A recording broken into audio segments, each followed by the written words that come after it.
Hello students, welcome to the subject Introduction to Solid Mechanics, which is being taught in the fourth semester in the Department of Civil Engineering. We are in module 3 and this is lecture number 10, the final lecture of the third module, that is shear force and bending moment. Okay, related to this chapter, this is the final lecture. Okay, so in this lecture we will study about shear force and bending moment diagram once again, but it will be for beams carrying inclined loads. Till now we have studied that the loads were acting in a vertical direction. Okay, but now you will find that the loads are inclined. If we go by the definition of shear force or bending moment, we will find that what is shear force? We take a section on the left or on the right of the section, we take the summation of all the vertical forces. Okay, we take the summation of all the vertical forces, but in case of inclined load, as you can see here, this is an inclined load. Okay, so what will be our approach? We will see here. Okay, the approach will be simple. The vertical force will be simply resolved into horizontal force and vertical force. Okay, the inclined force will be resolved into horizontal force and vertical force. Okay, you can see the inclined force, it will be resolved into horizontal force and vertical force. Okay, now we will see that there are vertical forces. Okay, so using these vertical forces we will find the shear force and bending moment. Okay, what about the horizontal forces? Using the horizontal forces we will find thrust diagram. Okay, when we try to show the variance of horizontal forces, it is known as, throughout the beam, it is known as thrust diagram. Okay, so whenever there is inclined load, you will see that we will talk about SFD, shear force diagram, BMD, bending moment diagram, and also we will talk about thrust diagram. Okay, another diagram will be drawn. What is thrust diagram? It is simply it simply shows how the horizontal force is varying through the beam. Okay, through the length of the beam. Okay, so now for the beams carrying inclined load, let us do a numerical and try to understand. See here, a horizontal beam AB of length 1 plus 1 plus 1 plus 1, 4 meter. Okay, is hinged at A. Hinged at A. Okay, it is hinged at A and supported on rollers at B. Now you must be knowing about hinge and rollers. Okay, you must have studied in the subject engineering mechanics about the hinge and the roller.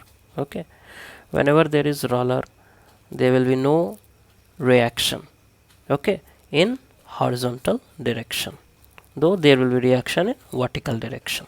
Okay, but whenever there is a hinge, there will be reaction in vertical direction, also in horizontal direction. Okay, तो जब भी आपके पास एक roller होगा तो सिर्फ और सिर्फ एक वर्टिकल रिएक्शन ही होगा, लेकिन जब हिंज होगा तो एक वर्टिकल रिएक्शन होगा, साथ ही साथ हॉरिजॉन्टल रिएक्शन भी होगा. ठीक है, ये आपने ऑलरेडी इंजीनियरिंग मैकेनिक्स में पढ़ रखा है. ठीक है, तो यही कंडीशन दे रखा है बीम का. और क्या कह रहा है, beam carries incline loads. Incline load है 100 का सी पॉइंट पर, 200 का डी पॉइंट पर और 300 का ई पॉइंट पे. और कितना इंक्लिनेशन है तो वो भी दे रखा है, 60 डिग्री, 45 डिग्री और 30 डिग्री. ठीक है, ये डायग्राम आपको दिख रहा है. अब इसी के लिए आपको एसएफडी, बीएमडी और थ्रस्ट डायग्राम बनाना है. ओके, बात आई समझ में? तो देखिए कैसा हमारा शुरुआत होगा जब भी केस इंक्लाइंड लोड का होगा. तो देखिए सबसे पहला हमारा ये काम होगा कि जितने भी इंक्लाइंड लोड्स हैं तो हम क्या करें, उन इंक्लाइंड लोड्स को तोड़ दें. किसमें? हॉरिजॉन्टल कंपोनेंट्स में और वर्टिकल कंपोनेंट्स में. ठीक है, देखिए तो अब मुझे बताइए कि अगर मैं इसका फ्री बॉडी डायग्राम बनाने की कोशिश करूं, कैसे बनेगा. तो देखिए एक रिएक्शन ए पॉइंट पर जिसको मैं आर ए कह देता हूं, और एक हॉरिजॉन्टल रिएक्शन जिसको मैं HA बोल देता हूँ, ठीक है, क्योंकि हिंज है तो हिंज तो हॉरिजॉन्टल वर्टिकल दोनों रिएक्शन होते हैं, ठीक है। बी पॉइंट पर आप देखोगे तो बी पॉइंट पे क्या होगा, एक वर्टिकल रिएक्शन तो होगा ही, जिसको मैं आर भी बोल देता हूँ, कोई हॉरिजॉन्टल नहीं होगा क्योंकि ये रोलर है, ठीक है। रोलर में क्यों नहीं होता है कोई हॉरिजॉन्टल रिएक्शन, क्यों, देखिए रोलर मूव करेगा इधर इधर, है ना, ये मूव करेगा तो कोई रिएक्शन होगा ही नहीं, है ना। चलिए और क्या है, ये देखिए अब 100 पॉइंट सी पर अगर आप देखें, मैं पॉइंट्स को मार्क कर दूं, अगर यहाँ सी डी ई, तो जो पॉइंट सी है वहाँ अगर आप देखेंगे तो ये 100 न्यूटन का एक 60 डिग्री पर एक्ट कर रहा है, ठीक है। अब ये देखिए ये 100 है, इसको मुझे रिजॉल्व करना है, तो यूं हॉरिजॉन्टल और यूं वर्टिकल मैं इसको रिजॉल्व कर दूंगा। अब ये एंगल 60 डिग्री है तो ऑब्वियस सी बात है ये एंगल भी 60 डिग्री होगा, ठीक है। तो एंगल के साइड वाला ये क्या हो जाएगा, 100 कॉस 60 डिग्री, और ये क्या हो जाएगा 100 साइन 60 डिग्री, ठीक है। तो इस तरह आप इसको तोड़ दोगे आराम से वर्टिकल कंपोनेंट में और हॉरिजॉन्टल कंपोनेंट में, ठीक है। मैं इसको यहाँ ड्रॉ भी कर दूँ तो शायद बेहतर रहेगा आप लोग के लिए। ये देखिए ये था आपका ये, और ये मैंने इसको तोड़ दिया, ठीक है। और चूंकि ये एंगल 60 डिग्री था तो ये एंगल भी 60 डिग्री होगा, और इसलिए ये 100 कॉस 60 बन जाएगा और ये 100 साइन 60 बन जाएगा, ठीक है, ओके। और 100 साइन 60 का मतलब होगा 86.60, और 100 कॉस 60 का मतलब होगा 50, ठीक है, कॉस 60 1/2, ओके। तो यहाँ पर हमने क्या देखा, हॉरिजॉन्टल और वर्टिकल कंपोनेंट टूट गया, ओके। तो ये रहा कितना वैल्यू बताइए, 86.60 न्यूटन, ओके। और इस डायरेक्शन में कितना लग रहा है, 50 न्यूटन, ठीक है। चलिए इसको यहाँ लिख देते हैं, ओके। दूसरे लोड पर आइए, देखिए ये है ना, तो इसको कंपोनेंट, ये हॉरिजॉन्टल कंपोनेंट और वर्टिकल कंपोनेंट, ये एंगल 45 डिग्री तो ये एंगल भी 45 डिग्री होगा, ठीक है। तो ये कितना हो जाएगा 200 कॉस 45 और ये 200 साइन 45, ठीक है। इसका भी डायग्राम अगर मैं ड्रॉ करूं,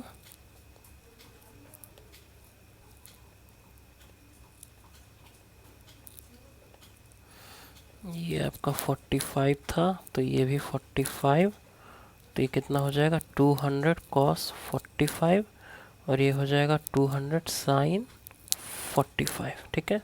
तो 200 साइन 45 या कॉस 45 क्या होगा, सेम ही होगा ना, 141.4, ठीक है, 141.4, ठीक है। चलिए तो ये कितना हो गया 141.4 न्यूटन और ये भी हो गया 141.4 न्यूटन, ठीक है। तीसरे लोड को भी देख लीजिए, 300 वर्टिकल और हॉरिजॉन्टल कंपोनेंट में तोड़ दिया जाएगा, ये 30 तो ये भी 30, तो ये 300 कॉस 30 और ये 300 साइन 30, ठीक है। इसका भी डायग्राम मैं बना देता हूँ यहाँ,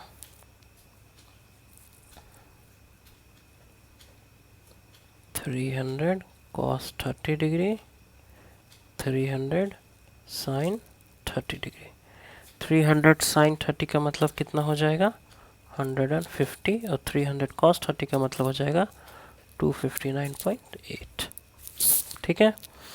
तो इसको भी हम लोग यहाँ लिख दें, जो वर्टिकल लोड लग रहा है that is equal to 150 newton और जो हॉरिजॉन्टल लोड लग रहा है that is equal to 259.8 newton, ठीक है। तो देखिए सबसे पहला स्टेप जो था आपका वो क्या था, जब भी इंक्लाइन लोड से रिलेटेड न्यूमेरिकल आएंगे और एसएफडी बीएमडी निकालने की बात होगी और थर्स्ट डायग्राम निकालने की बात होगी, तो सबसे पहला स्टेप आपका ये होगा कि आप जितने भी लोड्स इंक्लाइंड दिए हुए हैं उन सभी के हॉरिजॉन्टल और वर्टिकल कंपोनेंट्स निकाल लो। क्यों निकालोगे, क्योंकि शियर फोर्स का डेफिनेशन ही यही होता है कि summation of all the vertical forces, ठीक है, इंक्लाइंड फोर्सेस नहीं, वर्टिकल फोर्सेस। तो ऑब्वियस सी बात है आपको वर्टिकल फोर्सेस निकालने होंगे, वो आपने यहाँ निकाल लिया, ठीक है, साथ ही साथ हॉरिजॉन्टल फोर्सेस भी निकाल लिया। तो यहाँ आपका स्टेप 1 यही होगा, स्टेप 1 आपका कंप्लीट हो गया, ठीक है। अब दूसरा स्टेप क्या होगा? दूसरा स्टेप होगा आपका जो भी रिएक्शंस है उसको निकालना। रिएक्शंस क्या है? R A, R B, H A, इन रिएक्शंस को निकालना हमारा सेकंड स्टेप होगा, ठीक है। तो एच ए निकालने में तो कोई दिक्कत नहीं, क्योंकि एच ए आप देख रहे हैं कि इस डायरेक्शन में एक्ट कर रहा है, and it will be equal to, equilibrium के लिए क्या जरूरी है? This should be equal to this plus this plus this, ठीक है। ये तीनों को summation should be equal to this, तो आपका एच ए आराम से निकल जाएगा, ओके। तो मैं सीधे लिख दूं, अगर H A is equal to 50 plus 141.4 plus 259.8 is equal to 451.20 newton, ठीक है। अब आपका अगला काम है रिएक्शंस आर ए और आर बी को निकालना। कैसे निकालेंगे? तो आपको पता है कैसे निकालना जाता है। मैं क्या करूँगा, मोमेंट अबाउट पॉइंट ए ले लूँगा, ठीक है। तो आर बी, ठीक है, निकलेगा, ओके। और 3 ये लोड्स, इनके कारण जो मोमेंट आएगा, ठीक है। तो summation of moments about point A is equal to 0, यही हमें करना है, और इससे हमें आर बी तक पहुंचने की कोशिश करेंगे, ठीक है। तो मैं लिख भी देता हूँ कि summation of moment about point A should be equal to 0 for equilibrium, जरूरी है ये चीज़, ठीक है। देखिए आर बी इंटू 4, देखिए तो ज़रा, इस पॉइंट के अलॉन्ग मोमेंट लेना है R F, R cross F, ठीक है, काउंटर क्लॉकवाइज है, इसको हम लोग पॉजिटिव मान लेते हैं, ठीक है। तो और क्लॉकवाइज की चीज़ों को नेगेटिव मानना होगा, सिंपल सी बात है, ओके। तो आर, ये लोड के बीच में कितनी दूरी है? 4 मीटर है, तो ये फोर्स है और ये डिस्टेंस हो गया उसके बीच में, ठीक है। माइनस इस लोड के कारण बताना पड़ेगा ना, R F, R cross F, ठीक है, क्लॉकवाइज हो गया, जिसको माइनस मान लेते हैं। कितना होगा? लोड है आपका, कितना है लोड देखिए ज़रा, 150 इंटू ये डिस्टेंस कितना है? 3 मीटर, तो माइनस 150 इंटू 3, ठीक है। फिर इसके कारण देखिए 141 इंटू 2 माइनस 141.4 इंटू 2, क्यों माइनस? क्योंकि ये भी R F, R cross F clockwise है, ठीक है। Minus 86.60 into 1 and it should be equal to 0। यहाँ से आप अगर आर बी निकालोगे तो you will find that R B will be equal to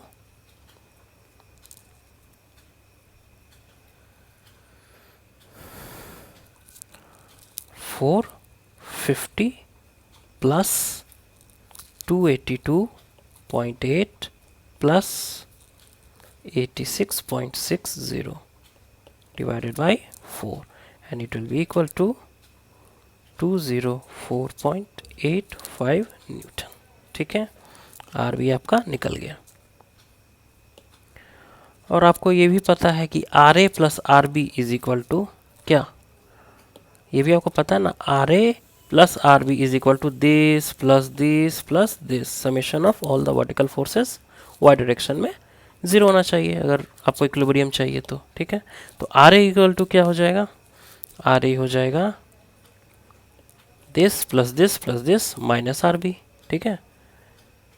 तो ये हो जाएगा 86.60 plus 141.4 plus 150 minus R B.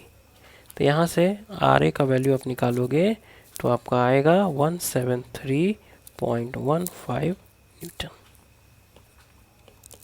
ठीक है।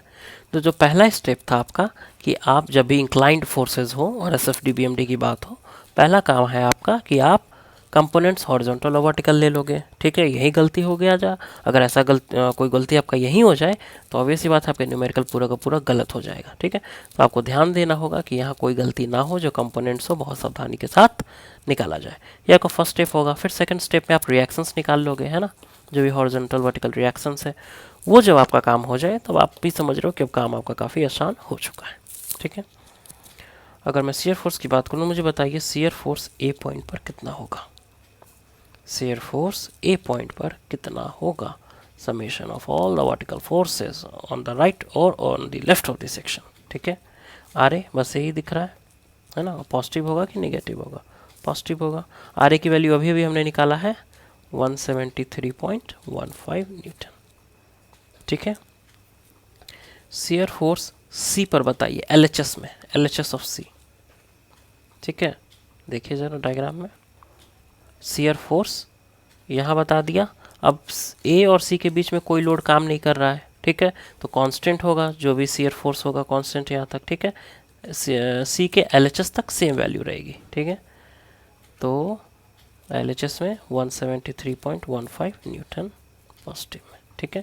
लेकिन अगर मैं कहूँ शियर फोर्स सी पर बताइए आरएचएस, तब क्या होगा? तब आप लिखोगे 173.15, ठीक है। देख लो यहाँ, अगर आरएचएस की बात करें तो 175 ये माइनस दिस, ओके। तो 173.15 माइनस 86.60, ये आपका लगभग आएगा 86.55 न्यूटन, ठीक है। अब देखिए सी से लेकर के डी तक, सी पॉइंट से लेकर डी ये कांस्टेंट रहेगा, ठीक है। तो अगर मैं कहूँगा एलएचएस पर बताइए डी के, तो सेम वैल्यू आप बताओगे, लेकिन आरएचएस की जब बात आएगी तब ये लोड को भी देखना होगा हमें। तो अगर मैं कहूँ शियर फोर्स डी पर बताइए एलएचएस, तो आप बोलोगे इट इज़ 86.55, क्योंकि सी और डी के बीच में और कोई लोड नहीं है। लेकिन मैं कहूँ कि शियर फोर्स डी पर बताइए आरएचएस, तो अब ऐसी बात है कि 86.55 तो था ही, लेकिन एक और लोड आ गया ऊपर से 141.4, ये आ जाएगा -54.85 न्यूटन, ठीक है। ए पर हो या सी पर हो, है ना, या डी पर हो, ठीक है।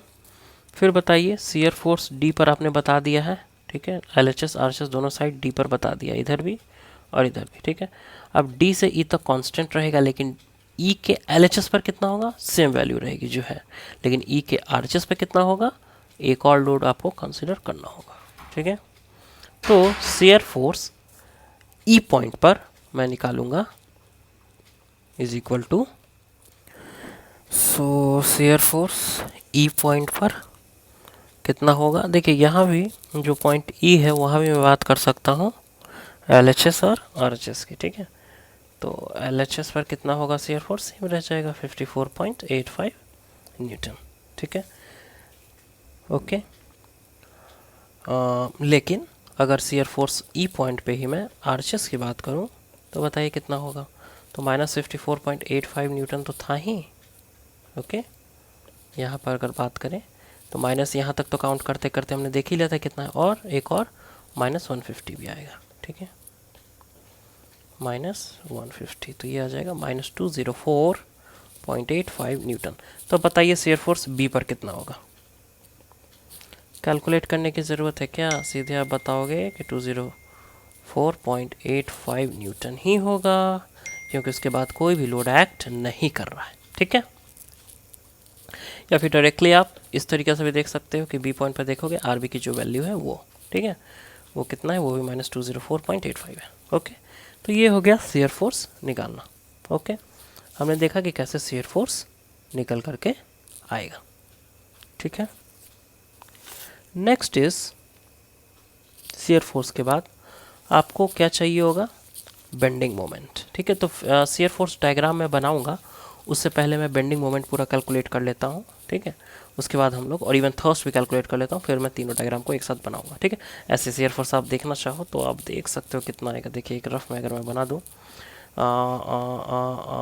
शियर फोर्स ए पर कितना है? 173.15 है, सी तक कांस्टेंट गया है, ठीक है। सी पॉइंट पर क्या हुआ है? 86.55 हो गया, फिर वही डी तक गया है, फिर -54 हो गया है, और वही आगे तक गया है, और उसके बाद -204 हो गया है ई पॉइंट पर, ठीक है। और बी, तो यही आपका लगभग एक डायग्राम, ये पॉजिटिव हो जाएगा और यही एक नेगेटिव हो जाएगा। तो यही लगभग आपका जो डायग्राम बनेगा वो कुछ ऐसा ही बनेगा, ठीक है। इसको मैं फाइनली बनाऊंगा अभी, ओके। चलिए बेंडिंग मोमेंट पहले देख लेते हैं। तो देखिए बताइए तो मुझे बेंडिंग मोमेंट ए पर कितना है? ए पॉइंट पर बेंडिंग मोमेंट अगर कैलकुलेट करना चाहते हैं तो बैठ के कैलकुलेट करिए, लेकिन अगर एक्सपीरियंस आपने गेन कर लिया तो आप बोलोगे कि bending moment at A is equal to 0, bending moment at B is equal to 0। ठीक है, 0। बेंडिंग मोमेंट सी पर बताइए कितना होगा। देखिए, बेंडिंग मोमेंट सी पॉइंट पर, ये लोड है, ये डिस्टेंस है जो कि 1 मीटर है। ठीक है, तो आर ए इंटू जो डिस्टेंस है 1। ठीक है, R F, R cross F, और ये क्लॉकवाइज है। ठीक है, क्लॉकवाइज का मतलब क्या है, अगर on the right of the section clockwise हो या फिर on the left of the section counter clockwise है तो वो नेगेटिव होता है। ये क्लॉकवाइज है on the left of the section मतलब पॉजिटिव होगा। ठीक है, तो बेंडिंग मोमेंट सी पर पॉजिटिव होगा। कितना होगा, तो R A into 1, R A कितना है 173.15 into 1 is equal to 173.15 newton metre and it is positive. ठीक है, बेंडिंग मोमेंट डी पर बताइए कितना होगा। देखिए ज़रा, बेंडिंग मोमेंट अगर डी पे जानना है तो आर ए इंटू ये कितना है 2 माइनस 86.60 इंटू 1। ठीक है,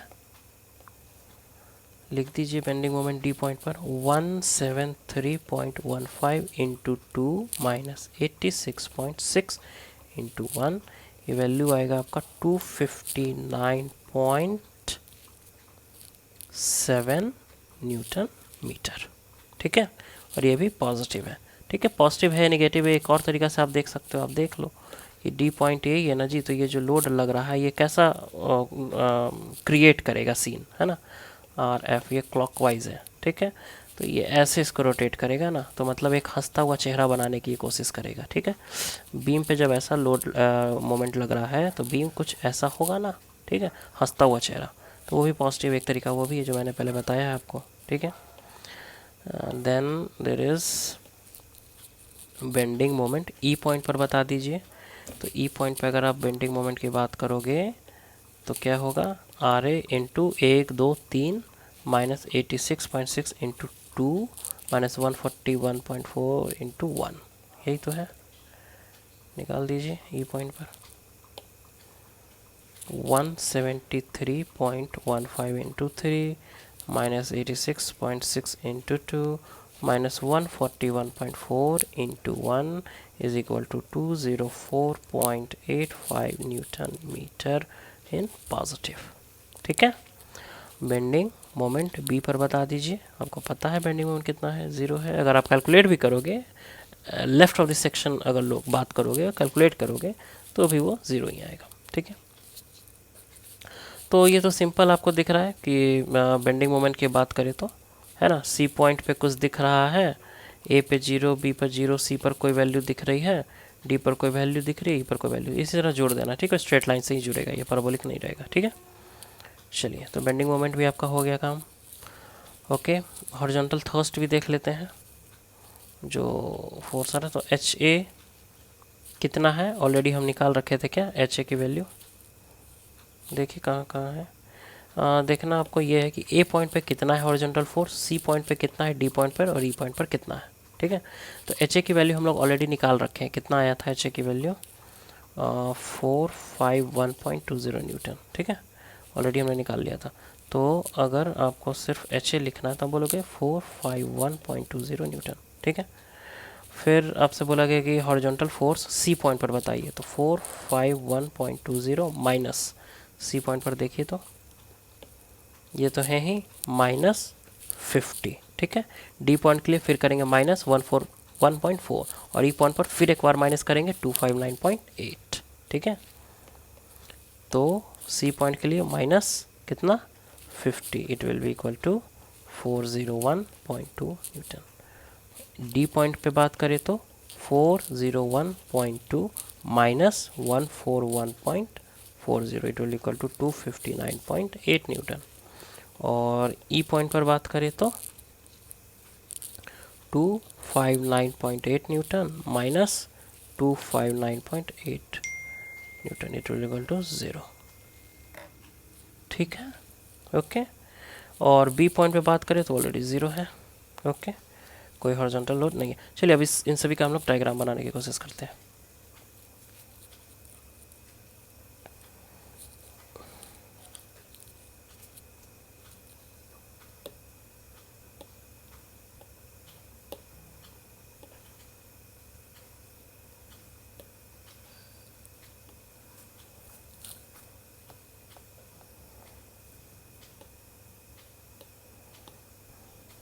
देखिए ये है आपका फिगर, है ना। सबसे पहले मैं बनाता हूँ शियर फोर्स डायग्राम। ओके, जो आपने नोट्स बनाया है उस कॉपी को खोल लीजिए और उसमें से वैल्यू देखते जाइए कितनी कितनी है। शियर फोर्स अगर ए पॉइंट पर बात करें, कितनी दी हुई है शियर फोर्स ए पर? इट इज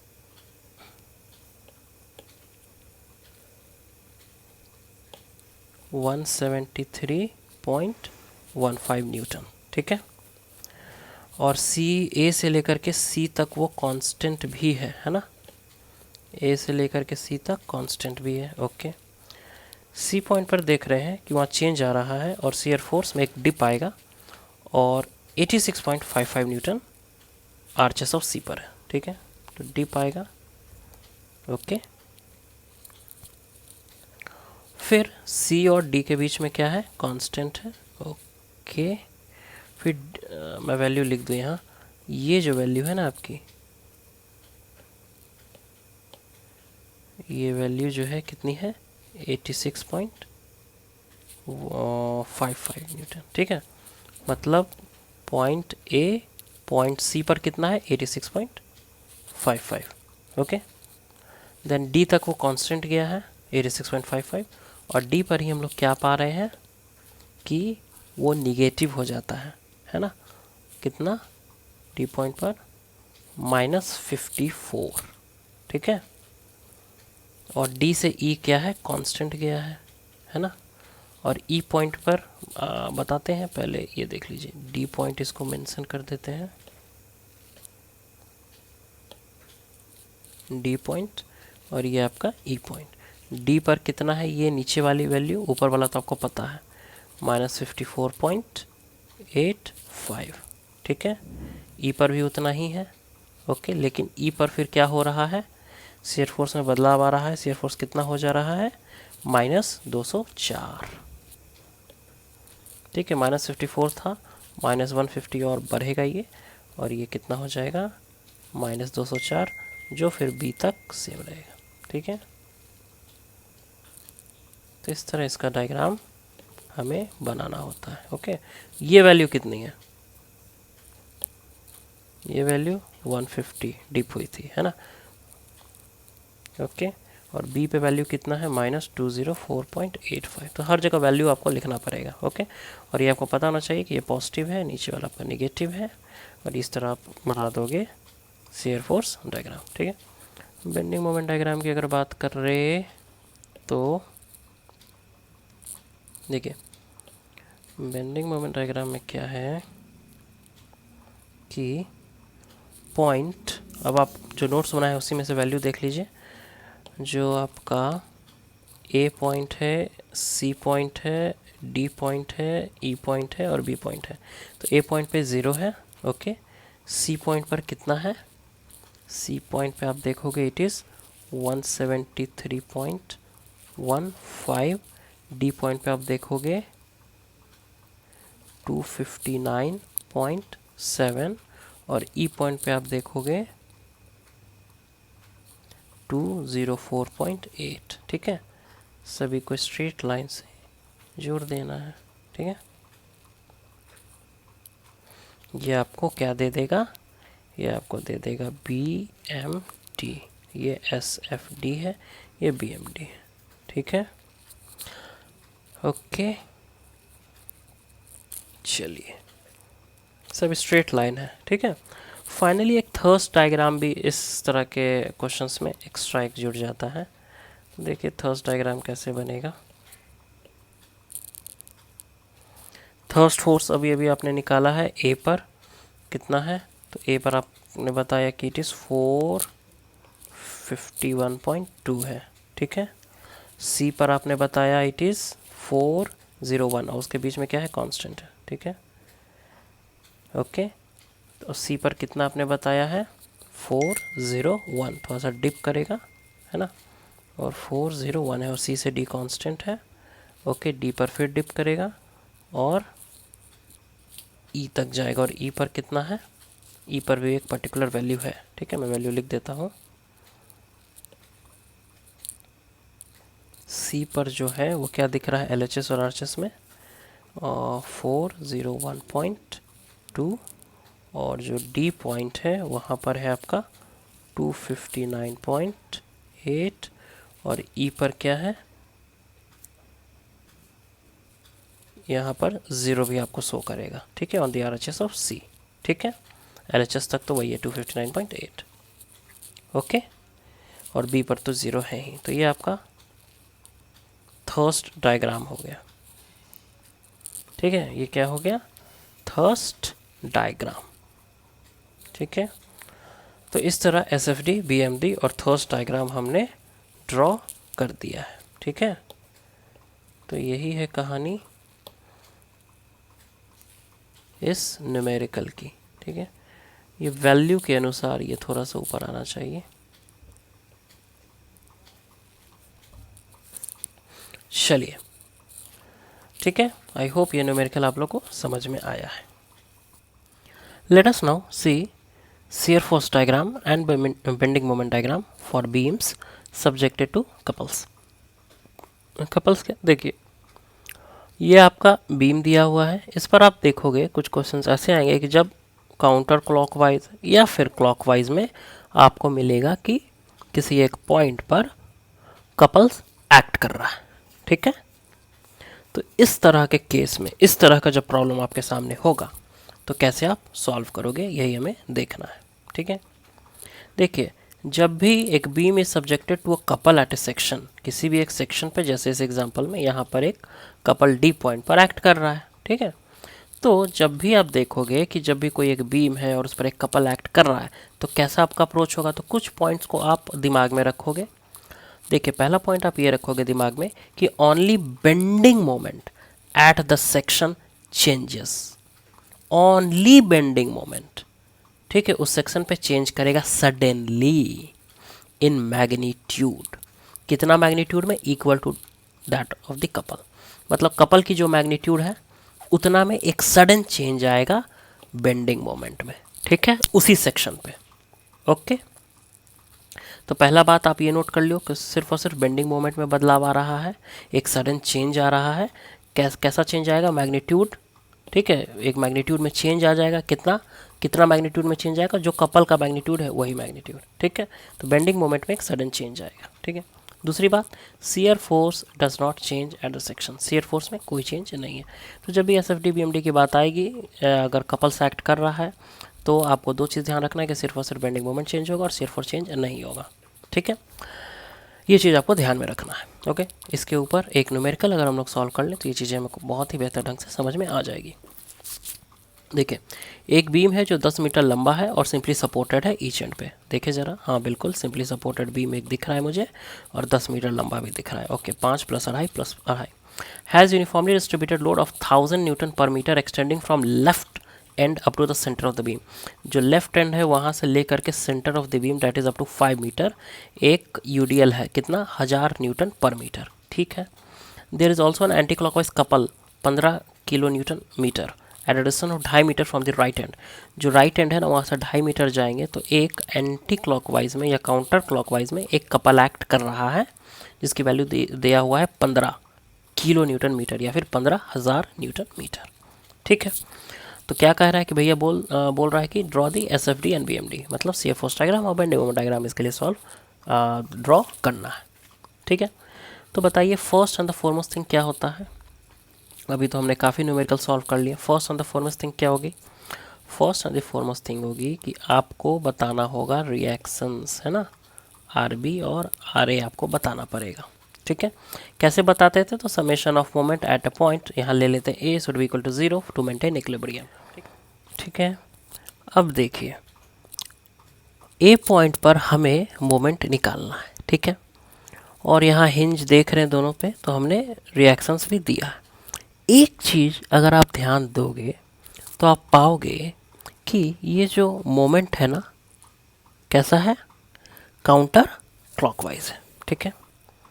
अगर ये काउंटर क्लॉकवाइज है तो आप क्या देखोगे कि ये जो मोमेंट है ये कोशिश करेगा इस पॉइंट को बी को ऊपर उठाने का, ठीक है, और साथ ही साथ कोशिश करेगा ए पॉइंट को नीचे ले जाने का, ठीक है। सिंपल सी बात है, आप एक पेन को पकड़ो और उस पर एक काउंटर क्लॉकवाइज आप एक कपल लगा दो, तो आप देखोगे उसका जो राइट साइड है ऊपर की ओर जाएगा और लेफ्ट साइड है जो नीचे की ओर जाएगा।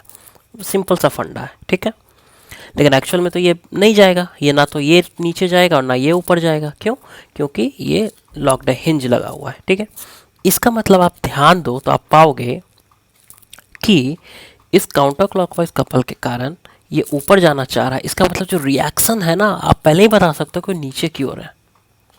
जो रिएक्शन है आर बी वो नीचे की ओर ही लगेगा, ठीक है, और जो आ रहे हैं वो ऊपर की ओर ही लगेगा। कपल के केस में बहुत सिंपल तरीके से बता सकते हो, ठीक है। इसलिए मैं ऐसा करता हूं कि जो आर बी है आपका उसको मैं पहले ही इस तरह को शो करता हूं, ठीक है। ओके, इसके बाद moment at A equal to 0 हम लोग कर देते हैं, तो देखते हैं क्या मिलता है, ठीक है। ये बातें समझ में आई, आई होप सभी को। देखिए मोमेंट अबाउट पॉइंट ए निकालिए तो ज़रा, कौन कौन से लोड लग रहे भैया, तो देखते हैं। एक तो ये 1000 वाला है, तो 1000 इंटू 5 ये मिड पॉइंट पे एक्ट करेगा, जो कि यहाँ से 2.5 दूरी पे एक्ट करेगा, ठीक है। और ये हो गया आर, ये हो गया आपका आर, ये हो गया F, R cross F clockwise, ठीक है। इस क्लॉकवाइज को हम लोग अभी निगेटिव ले लेते हैं, ठीक है। तो माइनस 1000 गुने 5 इंटू 5/2, ठीक है। ओके, मतलब क्लॉकवाइज को हमने यहाँ निगेटिव मान लिया, ठीक है। तो अब देखिए ये तो काउंटर क्लॉकवाइज हो गया, तो इसको पॉजिटिव लेना पड़ेगा, प्लस 15000, ठीक है। और ये हो गया आर, ये हो गया एफ, आर क्रॉस एफ, ये भी क्या हो गया, क्लॉकवाइज हो गया, तो इसको भी हम लोग निगेटिव लेंगे। माइनस आर बी इंटू कितना डिस्टेंस है 5 plus 2.5 plus 2.5 that is 10, it should be equal to 0। और ये देखिए तो कितना आ जाएगा 12,500 निगेटिव में plus 15,000 is equal to R B into 10। जैसे देखिए आर बी की वैल्यू कितने की 2500/10 250 न्यूटन, ठीक है। तो आर बी आपने निकाल लिया है 250 न्यूटन। ओके, तो खट से बता दीजिए आर ए कितना होगा, आर ए कितना होगा। सिंपल सी बात है, आर ए, ठीक है, minus R B minus load कितना है 1000 इंटू 5 इज इक्वल टू 0। कैसे लिख दिया भाई, ऐसे लिख दिया जी। आर ए ऊपर की ओर एक्ट कर रहा है, आर बी नीचे की ओर एक्ट कर रहा है, और ये एक लोड नीचे की ओर एक्ट कर रहा है, इससे हमें कोई मतलब नहीं है, ठीक है। तो ये इसका हमने समेशन ले लिया, ठीक है। तो यहाँ से R A will be equal to 5000 plus R B, तो आर ए की वैल्यू आएगी 5250, ठीक है, न्यूटन। यही आपका काम था, आर ए आर बी निकालना। सबसे पहला काम तो यही होता है, वो काम हमने कर दिया, ठीक है। जब ये कर दिया तो बहुत आसान तरीके से बता दीजिए कि शियर फोर्स हर पॉइंट पे निकलता है, इस पॉइंट पे कितना होगा, सेक्शन ले लीजिए खटाक से, आर ए के इक्वल होगा। और आर ए एकदम ताज़ा ताज़ा आपने निकाला है, कितना निकाला है भैया 5250 पॉजिटिव में, ठीक है। पॉजिटिव में क्यों, क्योंकि on the left of the section जो वर्टिकल फोर्सेस का समेशन है वो ऊपर की ओर है, ठीक है, that's why it is positive. चलिए शियर फोर्स सी पर भी बता दीजिए। शियर फोर्स सी पॉइंट बोले तो यहाँ, ठीक है, कैसे निकलेगा, यहाँ पर एक सेक्शन ले लीजिए, तो ये है आपका ऊपर की ओर और ये लोड आपका नीचे की ओर एक्ट कर रहा है ना, ठीक है। कितना है 1000 गुने 5, तो शियर फोर्स सी पे निकालेंगे तो ये आएगा आपका 5250 माइनस 5 इंटू 1000, और कोई लोड था क्या, नहीं था ना, तो ये आ जाएगा आपका 250 न्यूटन, ठीक है। अब देखिए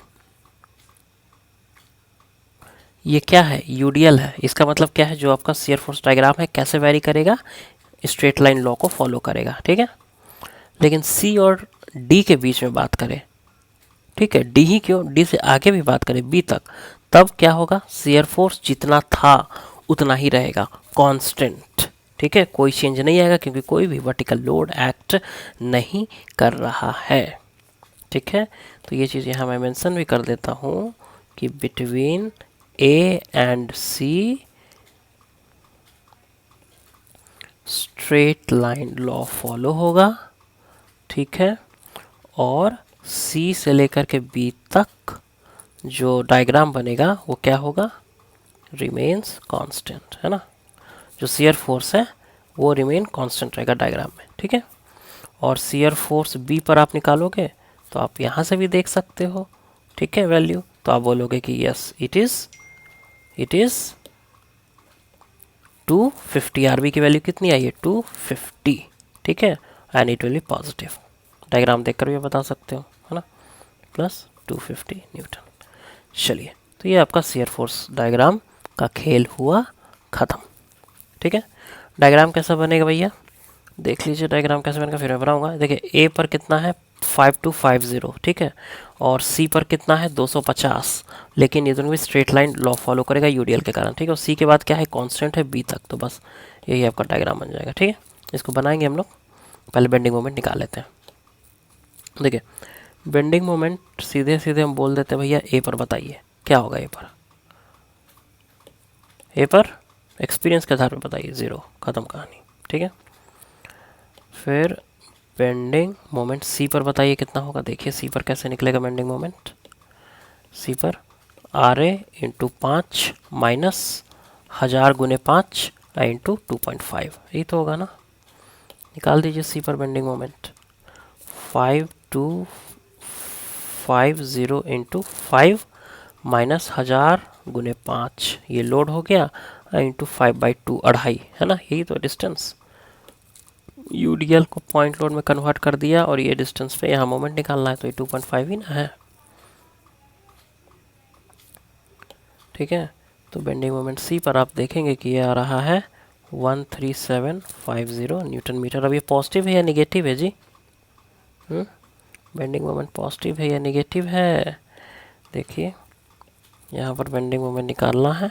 ठीक है, तो अब क्या देख रहे हैं, इट विल बी पॉजिटिव। ठीक है ना, ये इसको जो लोड लग रहा है ना वो कुछ इस तरह का लग रहा है कि इसको एक हंसता हुआ चेहरा की तरह ये बना देगा। ठीक है, इस तरह, और इसलिए ये पॉजिटिव है। ठीक है, और आप देख भी रहे जो वैल्यू निकल कर आ रही है ना, जो वैल्यू निकल के आ रही है वो क्या है, पॉजिटिव में आ रही है, पहली बात। ठीक है, और on the left of this section it is clockwise. इस हिसाब से जो हमने साइन कन्वेंशन सीखा है ये पॉजिटिव होगी। ठीक है, अब देखिए जो इस न्यूमेरिकल का मेन पार्ट है जो हम आपको बताना चाह रहे हैं, बाकी चीज़ें तो आप 10-20 बार देख चुके हैं। बेंडिंग मोमेंट डी पर बताइए। देखिए जब भी आपका कपल आएगा ना इस तरह का दिखाया जाएगा, तब आप बात करोगे bending moment LHS of D की और RHS ऑफ डी की, जैसे कि शियर फोर्स में बात करते थे हम लोग। ठीक है, तो बेंडिंग मोमेंट डी LHS, ठीक है, कितना होगा वो आप लिखो, और then we will calculate on the RHS वो कितना होगा। ठीक है, तो LHS पे अलग वैल्यू, RHS पे अलग वैल्यू, तो ऑब्वियस सी बात है कि एब्रप्ट एक चेंज होगा उस पॉइंट पर, जैसे कि शियर फोर्सेस में होता था। ठीक है, तो देखिए जो बेंडिंग मोमेंट है आपका डी पॉइंट पे LHS में बताइए कितना होगा, तो RA इंटू 7.5 हो जाएगा, और 1000 गुने 5 गुने 5 हो जाएगा। ठीक है, और कोई है लोड क्या, और तो कोई है नहीं। ठीक है, यही दोनों है। चलिए तो LHS से बताइए bending moment, it will be equal to 5250 जो RA है इंटू 7.5 माइनस लोड कितना है 1000, कितने दूरी पे है 5 पर, है ना, दूरी मतलब कितने डिस्टेंस तक वो लोड है 5, तो ये लोड हो गया, इंटू लोड कितनी दूरी पर है इस पॉइंट से, ज़रा देखिए तो ये है यहाँ एक्ट कर रहा है, ये 2.5 मीटर है और ये भी 2.5 मीटर है, तो मिला के हो गया 5 मीटर। ठीक है, 2.5 + 2.5 मैं लिख देता हूँ ताकि समझने में आसानी रहे। कितना आएगा भैया, 39375 माइनस 25000, ये आपका वैल्यू आ रहा है 14375 न्यूटन मीटर। ठीक है, तो बेंडिंग मोमेंट डी पर आपने निकाला LHS। जब भी कपल होता है तो बेंडिंग मोमेंट कैसे निकल रहा है, bending moment LHS and bending moment RHS में क्या है, तो जो कपल एक्ट कर रहा है उसका भी हम लोग यूज़ कर लेंगे, इतना ही तो है। ठीक है, तो 14375, ठीक है, देखिए 14375 है ना, इस पॉइंट पर आ रहा था। Okay, on the LHS side में। फिर एक काउंटर क्लॉकवाइज आ गया 15,000 का। ओके, तो वो क्या हो जाएगा, माइनस में चला जाएगा। ठीक है, -15000, तो ये आ जाएगा -625 न्यूटन मीटर। ठीक है, इस तरह बेंडिंग मोमेंट डी पर आपको दिखेगा एब्रप्ट चेंज। और ऐसे नहीं भी निकालना है RHS में, आप दूसरे तरीके से भी चाहे तो निकाल सकते हैं यहाँ पर। ठीक है, क्या होगा देखिए, तो RHS पे निकालना है तो इस ओर अगर हम बात करें तो ये एक लोड है, ठीक है ना, और ये डिस्टेंस है। तो आर क्रॉस एफ, देखिए on the right of this section it is clockwise, मतलब निगेटिव तो आएगा पहली बात। दूसरी बात, कितना वैल्यू आएगा, तो 250 इंटू 2.5, इज इट सो, तो वो भी आएगा 625 के ही बराबर। ठीक है, 250 गुने 2.5 कितना होगा जी, 250 गुने 2.5, 250 को अगर 2 से गुना करें तो 500, और 250 का आधा कितना होता है, प्लस 125, यही ना जी, तो कितना हो जाएगा 625 ही ना होगा, और निगेटिव में होगा। ठीक है, तो आप इस तरीके से निकाल सकते हो। ठीक है, या फिर मतलब कहने का कि आप सेक्शन लो, उसके लेफ्ट हैंड साइड की बात कर सकते हो या राइट हैंड साइड की बात कर सकते हो। दोनों ही बातों में आप यही पाओगे कि जो वैल्यू आ रही है मोमेंट की वो -625 आ रही है। ठीक है, और अगर बेंडिंग मोमेंट बी की बात करें, कितना है भैया, 0 है, फ्री एंड है। ठीक है, चलिए इसका डायग्राम कैसे बनेगा ये भी देख लें थोड़ा हम लोग।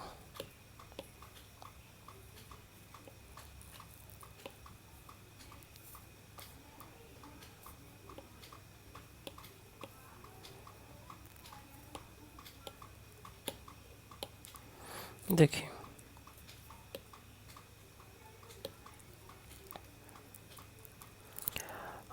पहले इसका शेयर फोर्स डायग्राम बना लें हम लोग। कौन कौन सा पॉइंट है, ए है, सी है, डी है, बी है। ठीक है, जो ए पर था उसमें शेयर फोर्स कितना आ रहा था बताइए देख करके, आ रहा था 5250। ठीक है, सी पॉइंट पर कितना आ रहा था देखकर बताइए, जो नोट्स आपने बनाए हैं, इट वाज 250। ठीक है, और सी और बी के बीच में कैसे वेरी करेगा, स्ट्रेट लाइन लॉग के हिसाब से, तो ये मैंने वेरी करवा दिया। ठीक है, और सी के बाद लगातार कांस्टेंट ही तो था। ठीक है, कोई चेंज नहीं आया था, और बी पर भी कितना था, 250। ठीक है, ये आपका बन गया SFD, ये पॉजिटिव है। ठीक है, ये value is 250, this value is also 250।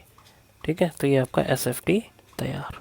ठीक है, BMD की बात करें, देखिए जो आपका BMD था, ए पॉइंट था वहाँ, ठीक है, सी पॉइंट था, डी पॉइंट था और बी पॉइंट था। ठीक है, अब देखिए जो मोमेंट ए पर था बेंडिंग मोमेंट 0 था, बी पर कितना था, 0 था, सी पर कितना था बेंडिंग मोमेंट, आप देखो अपने नोट्स में तो आप पाओगे it was 13750 positive. Okay, no problem. ठीक है, फिर आप ये देखोगे कि डी पर कितना था, तो आप पाओगे कि डी पर जो वैल्यू आई थी वो आई थी 14375, 14375, 14375 पॉजिटिव में। ठीक है, लेकिन आप ये भी देखोगे कि डी पर ही एक एब्रप्ट चेंज भी आया था। ठीक है, ओके, तो पहला चीज़ तो आप ये देख लो कि बेंडिंग मोमेंट डायग्राम जब आप बनाओगे ना, तो ए और डी के बीच में कैसे वेरी करेगा, तो ए और डी के बीच में, ठीक है, ए और सी के बीच में कैसे वेरी करेगा पहले ये देख लीजिए। तो आपको पता है कि बेंडिंग मोमेंट डायग्राम यूडीएल के लिए ए और सी के बीच में कैसे वेरी करेगा, पैराबोलिक। ठीक है, तो पहले तो हमारा काम ये होगा कि इसको हम लोग एक पैराबोला से जोड़ दें।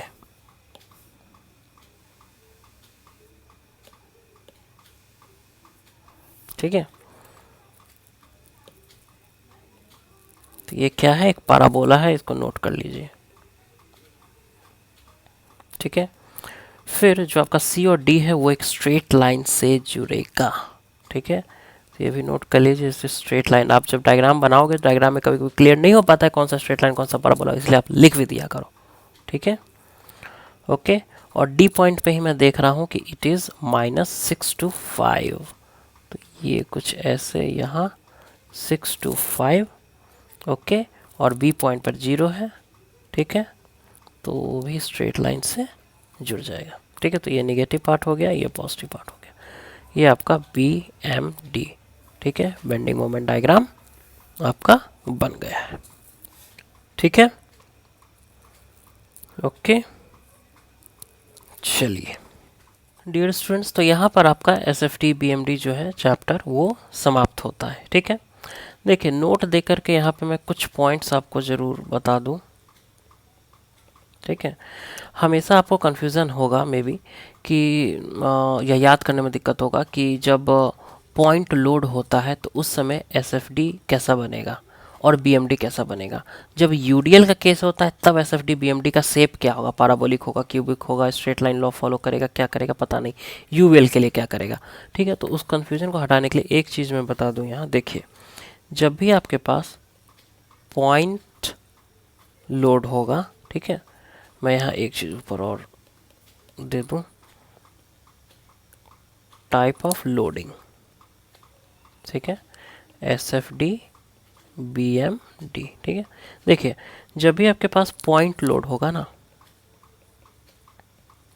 तो एस एफ डी कैसा बनेगा, यूनिफॉर्म बनेगा। यूनिफॉर्म का मतलब क्या कि एक स्ट्रेट लाइन में बन रहा है, कोई चेंज नहीं आ रहा है जब भी पॉइंट लोड हो। तो आप नोटिस किए होंगे कि जब भी पॉइंट लोड था तो शियर फोर्स डायग्राम बनाते थे तो एकदम यूनिफॉर्म लाइन जाता था। ठीक है, और बी एम डी कैसा होता था, बी एम डी लीनियर होता था। ठीक है, स्ट्रेट लाइन लॉ को फॉलो करता था। ठीक है, ओके। यूनिफॉर्म मतलब कोई चेंज नहीं हो रहा है। ठीक है, अब देखिए यहाँ से आप ये देखो कि इस यूनिफॉर्म को आप यहाँ लेकर आ जाओ। ठीक है, और जब लोड यूडीएल था मतलब यूनिफॉर्मली डिस्ट्रीब्यूटेड लोड, जो ये शब्द देख रहे हैं ना, शब्द यूनिफॉर्म है ना, वही यहाँ आ गया आपका। ठीक है, उस केस में क्या होगा, आपका जो एस एफ डी है वो लीनियर हो जाएगा। तो ये देखिए कि ये वाला लीनियर यहाँ आ गया। ठीक है, और जो बी एम डी है वो पैराबोला, एक नया टर्म आ गया पैराबोला।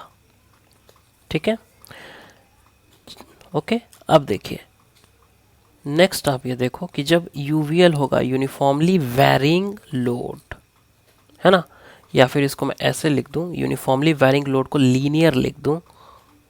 ठीक है, लीनियर यूवीएल, तो आप पाओगे कि ये वाला लीनियर यहाँ आ गया, तो इसका मतलब क्या है, ये वाला पैराबोला इधर आ जाएगा। ठीक है, तो उस केस में एस एफ टी जो बनेगा पैराबोला। ओके, मतलब क्या, ये पैराबोला यहाँ आ गया और जो बी एम डी है वो एक नया टर्म आ जाएगा क्यूबिक। ठीक है, तो देखिए सिंपल सी बात है, जब भी आपका S F D B M D बनाना हो, अगर पॉइंट लोड है तो आपका जो शियर फोर्स डायग्राम होगा वो यूनिफॉर्म होगा, कोई चेंज उसमें नहीं आएगा। लेकिन जो बी एम डी है वो लीनियरली वेरी करेगा, डैट इज स्ट्रेट लाइन लो को फॉलो करेगा। ठीक है, फिर इस यूनिफॉर्म से आप समझो you D L, uniformly distributed load. तो जब यू डी एल आएगा, यूनिफॉर्मली डिस्ट्रीब्यूटेड लोड, तो एस एफ डी कैसा बनेगा, लीनियर बनेगा।